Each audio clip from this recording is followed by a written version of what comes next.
Eu acho que é uma história mirabolante ainda, que a gente vai descobrir Vai a dar o que verdade. falar, né? Vai dar o que falar, tem uma baixaria aí por E até trás. onde eu entendo, a DeepSeek também vai ser um aplicativo só para chineses, até que não vai abrir para Na pro verdade, mundo, né? abriu, mas ontem eles cortaram. O cara tem que botar um CEP de dentro da China para poder usar. Tava aberto para o mundo inteiro. Isso gerou até uma polêmica, porque o pessoal falou, mas que hipocrisia, né? A gente estava tentando tirar o TikTok dos Estados Unidos por medo deles acessarem dados dos americanos, e o DeepSeek tá em primeiro lugar na App Store, tanto do Android quanto da Apple, e ninguém tá falando nada, ninguém tá com medo desses dados serem roubados, né? Então acho que foi tanta gente baixando no mundo inteiro, tem gente no Brasil que baixou, tava usando, tava fazendo vídeo e tal, que eu acho que o servidor deles não aguentou, eles cortaram só pra China. Caraca, que loucura. Agora, Daniel, a gente falou no começo da entrevista sobre uma terceira guerra mundial. Sim. Você acredita que os países em si, eles estão criando alguma arma secreta? Sim. Porque a gente sabe que hoje a maior potência, digamos, em relação a armas, é a bomba nuclear, até onde eu entendo, né? Que foi criada ali na década de 40, inclusive. Vários cientistas participaram, Albert Einstein e todo mundo. Mas nós avançamos tanto que você não acha que os países já têm alguma arma secreta aí sendo desenvolvida ou desenvolvida? Sim, eu escrevi sobre isso no meu livro A Beira do Abismo, Geopolítica, Globalismo e Fim do Mundo. Eu escrevi isso em 2020, o livro saiu em 2021.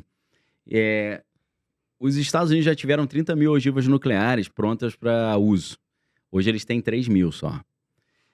A Rússia tem 7 mil. Então a Rússia tem mais do que o dobro de ogivas nucleares para pronto emprego. Eu tenho certeza absoluta que os Estados Unidos não deixariam os russos ter o dobro de armas nucleares do que eles se eles não tivessem uma outra arma melhor. Para mim, esse é o sinal.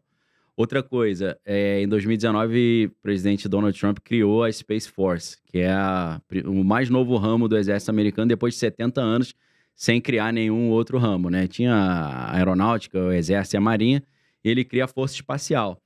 E o Elon Musk que manda esses equipamentos militares para o espaço com a SpaceX, né? Portanto, para quem não entendeu ainda, o Elon Musk é um contratante de defesa, ele fornece armas para os Estados Unidos, e ele é um contratante de inteligência também, né? Por causa das espionagens que acontecem pelos satélites da Starlink e na rede social X também, no monitoramento de dados. Então, essa associação entre a Space Force que o Trump criou na primeira gestão e que agora está reforçando, e o Elon Musk com a SpaceX, dá para nós o entendimento de que, além da inteligência artificial usada como arma de guerra também, e quem vencer essa corrida vai dominar o mundo, tanto na tecnologia, quanto na economia, quanto na área militar, mas as novas armas, o que tudo indica, estão posicionadas no espaço.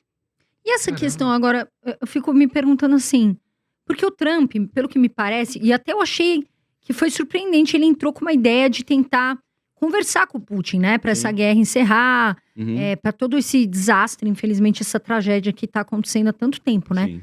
Você acha que com essa questão do Trump, pode ser que o Putin mude de ideia, que seja um caso que venha a ser solucionado? Sim.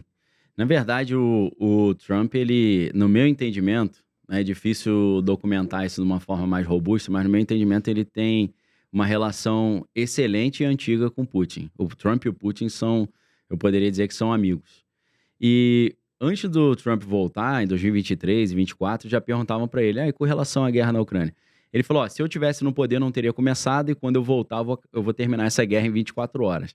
Já passou um pouquinho, né, que ele já tá mais de uma semana no poder, não encerrou ainda. Mas aí perguntaram, o que você vai fazer de tão brilhante para encerrar a guerra em 24 horas? Ele falou, vou parar de mandar dinheiro para a Ucrânia. Aí os caras falaram, mas peraí, se você parar de mandar dinheiro para a Ucrânia, você vai dar vitória pro Putin. Aí ele falou, é problema dele lá, vai acabar a guerra assim. Então o plano do Trump para encerrar a guerra é dando a vitória pro Putin. Só que eu e alguns analistas achamos que houve um acordo ali, que foi o seguinte, uma troca. Eles conversaram com a diplomacia russa e falaram, olha, a gente vai dar a vitória para vocês na Ucrânia, vocês ficam com a região que está sendo disputada lá do Donbás, né? As cidades de Donetsk e Luhansk, que você tanto quer, Putin, você vai ficar. E, ok, a gente aceita desmilitarizar a Ucrânia, a gente aceita assinar um acordo de que a Ucrânia nunca vai entrar para a OTAN nem para a União Europeia. Exatamente o que você quer. Só que você precisa entregar para nós a Síria e talvez um pouquinho mais do Oriente Médio. Então, acho que foi isso que foi acordado, tanto que o Bashar al-Assad, que é o filho do Hafez al-Assad, que está no poder há 1 bilhão de anos na Síria, que o Obama tentou derrubar em 2013 e não conseguiu. Esse cara que é inderrubável, porque era protegido pela Rússia, agora os russos tiraram os blindados, os soldados, tiraram os navios e falaram: Assad, boa sorte, tô indo embora. E aí caiu, né? Caiu, saiu fora. Mas assim, então o Putin, teoricamente, o desejo dele é a Ucrânia. Ele vai tocar o foda-se ali no Oriente Médio, então. Porque a Ucrânia tem uma fronteira gigantesca com a Rússia, né? Então você ter armas na Ucrânia da OTAN apontadas para Moscou é algo inviável. Perigoso. Seria na fronteira com o México ou com o Canadá, a Rússia ter um monte de arma apontada para as grandes capitais americanas. Então não tem como isso ser permitido, né? Inclusive, a crise dos mísseis, naquela época que aconteceu, na época do Kennedy, e era acho que era o Nikita Khrushchev que estava no poder lá na União Soviética. O que aconteceu? A gente aprende no colégio, né, que a Rússia colocou mísseis em Cuba. E aí o John Kennedy falou: tira esse míssil aí, senão eu vou jogar bomba atômica, vou fundar essa ilha. A gente aprende isso na escola, só que, na verdade, o que aconteceu? Os Estados Unidos colocaram mísseis na Turquia e na Itália apontados para a Rússia. E aí a Rússia falou: então vou colocar em Cuba, apontado para você. Aí ele falou: não, em Cuba não. Ele falou: então tira os outros que estão lá na Turquia. E assim foi feito o acordo. Vocês tiram os mísseis de Cuba, a gente tira os mísseis da Itália e da Turquia. Então é mais ou menos o que está acontecendo hoje, né? A OTAN, quando acaba a União Soviética, a OTAN perdeu a razão de ser, porque a OTAN era a aliança ocidental contra a aliança do Pacto de Varsóvia, que era da União Soviética.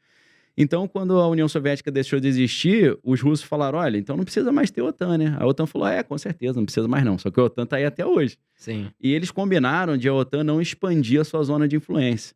Só que todos os países que eram da cortina de ferro, da União Soviética, agora estão na OTAN. Não só a Polônia, né, a Hungria, mas os países também tradicionalmente pacatos e pacíficos, né, como os países nórdicos, né, Dinamarca, a Noruega, a Finlândia também estão na OTAN. A Finlândia tem 1.300 quilômetros de fronteira com a Rússia. Tá cheio de míssil lá apontado para a Rússia. Os países bálticos, né, Estônia, Letônia e Lituânia, todos são da OTAN, estão cheios de mísseis apontados para a Rússia e cheios de barricadas na fronteira com a Rússia, já se preparando para uma eventual guerra. Então chegou um ponto que o Putin falou: do jeito que tá, não vai dar. Vocês estão me cercando e botando um monte de arma apontada na minha cara, então eu preciso fazer alguma coisa. Não defendendo o Putin, não. Para mim, o pessoal tudo faria do mesmo saco aí, nem tem nenhuma Madre Teresa de Calcutá ali, não, tá? Mas pra gente ver o outro lado da história. Então, Daniel, é uma questão vital para eles ali.